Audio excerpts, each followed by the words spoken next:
तुम्हाला जर प्रश्न विचारला यू लाईक अ स्टोरी तर तुम्ही काय म्हणताल येस, कारण मुलांना बहुतेक स्टोरी ही आवडत असते. तर पहा, आज आपल्याला स्टँडर्ड 7 सब्जेक्ट इंग्लिश आणि त्याच्यामधले हा जो लेसन आहे काय आहे 1.3. Today we are going to learn a beautiful story. पहा, त्या स्टोरीचं नाव काय आहे little girls wiser than old people. म्हणजेच काय, पहा आपल्या ह्याच्यामधून आपल्याला चित्रावरून कळेल little girls wiser than old people, म्हणजे ह्या दोन मुली या मोठ्या लोकांपेक्षा कशा आहेत, समजदार आहेत. तर पहिल्यांदा आपल्याला सगळ्यांनी पुस्तक उघडायचे, डिक्शनरीमधले शब्दार्थ पाठ करायचे आणि त्याच्यानंतर पेज नंबर 10 वरचा जो लेखकाचा परिचय आहे तो आपल्याला पाहायचा आहे. पहा, Leo Tolstoy was one of the greatest author of all time. He authored many novels, short stories and philosophical works. तर पहा, इथं आपल्याला ऑथर म्हणजे काय, रायटर ऑफ स्टोरी म्हणजे लेखक, नॉवेल्स म्हणजे लॉंग स्टोरी बुक म्हणजे कादंबरी, फिलॉसॉफिकल म्हणजे रिलेटेड टू फिलॉसॉफी तत्त्वज्ञान विषय.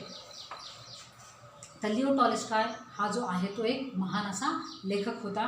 त्याच्यानंतर त्यांनी बऱ्याचशा कादंबऱ्या, शॉर्ट स्टोरीज आणि तत्त्वज्ञानाविषयीचं काम केलेलं आहे.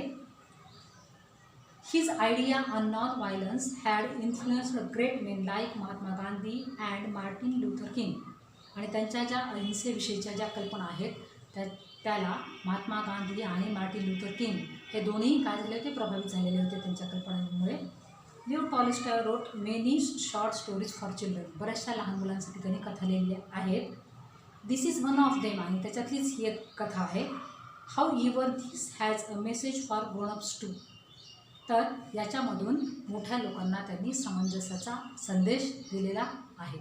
तर पहा, आता आपल्याला वॉर्मिंग अप पाहायचे म्हणजे ॲक्टिव्हिटी पाहिजे. पेज नंबर 10 वरची ही ग्रुप ॲक्टिव्हिटी आहे, पण तुम्हाला आता सध्या ॲक्टिव्हिटी सोडवायची आहे घरी. पहा, ॲक्टिव्हिटी वॉर्मिंग अप. काय करायचं तुम्ही सगळ्यांनी, write at least 5 reasons why fight occurs. म्हणजे भांडणं का घडतात त्याच्याविषयीचे तुम्हाला 5 उदाहरणं द्यायचे. Classify the reason into trivial and serious. नंतर अशा प्रकारचा चार्ट करायचा आहे तुम्ही. पेज नंबर 10 वर आहे. तर पहा, इथं तुम्हाला चार्ट दिलेला आहे, याप्रमाणे तुम्ही चार्ट टाकायचा आहे आणि त्याच्यानंतर हा प्रश्न लिहायचा आहे. कोणता प्रश्न आहे, classify the reason into trivial and serious. Chart टाकून 5 कारणं तुम्हाला लिहायचे तिथं. आणि नंतर ट्रिव्हियल म्हणजे काय, शुल्लक. ते कारण शुल्लक असेल तर त्याच्यासमोर राईट करायचे, सिरियस असेल तर त्याच्यासमोर राईट करायचं. पहा, इथं काही उदाहरणं म्हणून आपण दिलेले. रिझन पहिलं आहे, 2 children want the same toy. म्हणजे दोन्ही मुलांना एकच खेळणे पाहिजे होते. हे जे कारण आहे ते कसं आहे, ट्रिव्हियल म्हणजे शुल्लक आहे, त्याच्यामुळे त्याच्यासमोर राईट करायचं आहे. दुसरं आहे, 2 children on a school bus want to sit near the window. दोन्ही मुलांना विंडोच्या जवळ बसायचं होतं, त्याच्यामुळे हे पण कारण कसं आहे, ट्रिव्हियल आहे, त्याच्यामुळे त्याच्यासमोर राईट करायचं आहे. तिसरं कारण आहे, 2 children want to eat from the same tiffin. म्हणजे एकाच डब्यामध्ये दोन्ही मुलांना काय करायचं होतं, डबा खायचा होता, त्याच्यामुळे हे पण कारण जे आहे भांडणाचं ते कसं आहे, ट्रिव्हियल आहे, त्याच्यामुळे त्या कॉलमच्या समोर काय करायचं आहे, आपण राईट करायचे. त्याच्यानंतर जे आहे, a student steel is partners notebook.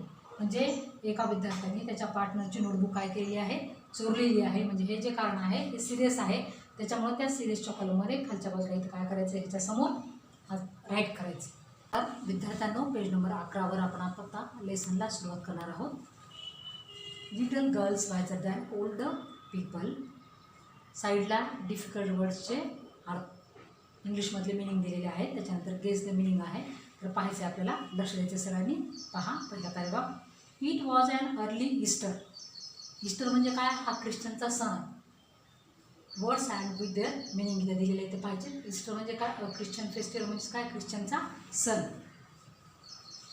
Easter, a Christian festival and holiday that is celebrated in many countries. Easter is always a Sunday. म्हणजे हा जो ख्रिश्चनांचा सण आहे तो सगळ्या देशामध्ये साजरा केला जातो आणि हा नेहमी कधी येतो, रविवारीच येतो.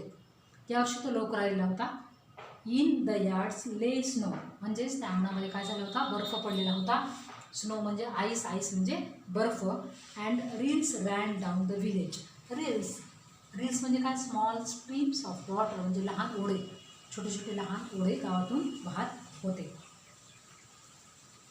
A large puddle had run down from manure pile into a lane between 2 farms. A large puddle म्हणजे डबकं, run down manure pile. आता पहा, मॅन्युअर म्हणजे काय, फर्टिलाइज म्हणजे खत, पाईल म्हणजे हीप म्हणजे ढीग. म्हणजेच खताचा जो ढीग होता त्याच्यामधून ह्या डबक्यातून दोन्हीही शेताच्या मध्यभागी एक रस्ता, अरुंद असा रस्ता होता. लेन म्हणजे काय, अनॅरो पॅसेज वे म्हणजे अरुंद रस्ता. या रस्त्याच्या दोन्ही रस्त्याच्या मध्ये हा जो नॅरो म्हणजे खताचा जो ढीग होता त्याच्यामधून काय होत होतं, डबक्याच्या जवळून पाणी वाहत होतं. And at this puddle 2 girls, one older than the other, had met. And there near the puddle the 2 girls they meet each other. म्हणजे त्या दोन्हीही मैत्रिणी आहेत, मुली आहेत, या ठिकाणी एकत्र भेटलेल्या आहेत. Both of them had a dress by their mothers in new cloth. दोघींनीही नवीन ड्रेस घातलेले होते, त्यांच्या आईने दिलेले, कारण त्या दिवशी ख्रिश्चनचा सण होता त्याच्यामुळे दोघींनीही नवीन ड्रेस घातलेले होते. The little had a blue dress and the elder a yellow one with a design. Both had their heads wrapped in a red kerchief. तर पहा, the little girl she had a blue dress and elder she had a yellow dress with design and both had wrapped a red handkerchief. तर पहा, दोघींनी एकीने काय घातला होता, निळा, छोटीने कोणता निळा ड्रेस घातलेला होता आणि मोठ्या मुलींनी पिवळा ड्रेस विथ डिझाईन घातलेला होता आणि दोघींनीही त्यांच्या डोक्याला रुमाल बांधलेले होते. पहा, इतर रॅप म्हणजे काय, टू कव्हर बाइंडिंग म्हणजेच गुंडाळले होते दोघींनी रुमाल त्यांच्या डोक्याला. आता ह्या पहिल्या पॅराग्राफवर आधारित एक प्रश्न आपण विचारलेला आहे. पहा, काय were both the girls dress up in new cloth, म्हणजे दोघींनीही नवीन कपडे परिधान का केलेले होते. Both the girls dressed up in new clothes because it was Easter. दोघींनीही नवीन कपडे घातलेले होते, कारण का, तर त्या दिवशी ईस्टर हा सण होता म्हणून. सेकंड पॅराग्राफ पहा. After prayer in the church the 2 girls went to the puddle where they showed their new garments to each other and began to play. After complete the prayer, the 2 girls they went near the puddle and there they showed their new garments to each other.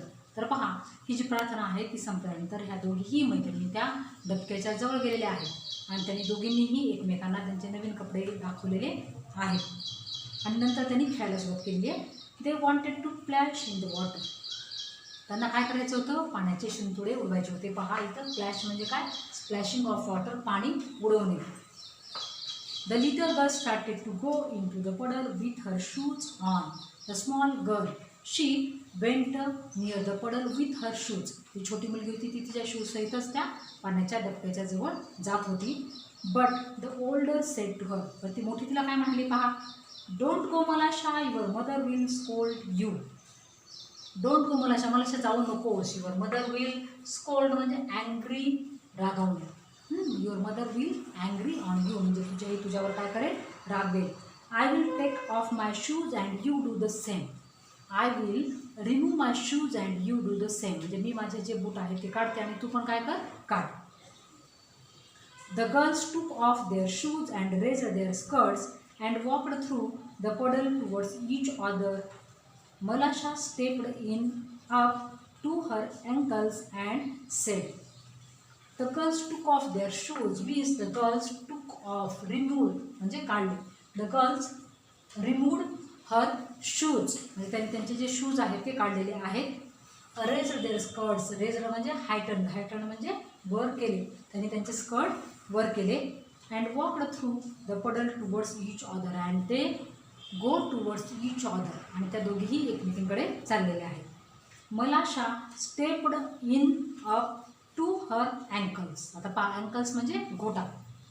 Step in म्हणजे काय, कम over, enter. मला अशा enter in to that पडल. ज्यावेळेस तिने त्या पाण्यामध्ये प्रवेश केलेला आहे त्यावेळेस तिच्या घोटापर्यंत पाणी आलेलं आहे. अँड सेड, मग ती काय म्हणाली पहा, it is deep Akulka, I am afraid. It is deep अकुलकाला ती म्हणते की खूप खोल आहे पाणी. I am very much frighten, मला खूप भीती वाटते असं ती म्हणालेली आहे. मग अकुलका काय म्हणते पहा, नेव्हर माइंड शी रिप्लाइड. पहा, नेव्हर माइंड म्हणजे काय, नॉट टू वरी, काळजी करू नको. नेव्हर माइंड म्हणजे काळजी करू नकोस. She replied means she give the answer. It will not be any deeper, it is not so deep. तेवढं काही खोल नाही. Come straight towards me, you come straight towards me म्हणजे तू माझ्याकडे काय कर, सरळ ये. तर पहा, या पूर्ण ह्याच्यावर आपण आधारित एक प्रश्न विचारलेला आहे. व्हॉट डीड दे वॉन्ट, म्हणजे त्यांना काय पाहिजे होतं पहा. तर they wanted to प्लॅश in the water, त्या दोघींना काय करायचं होतं, एकमेकींच्या अंगावर पाणी उडवायचं होतं. अशा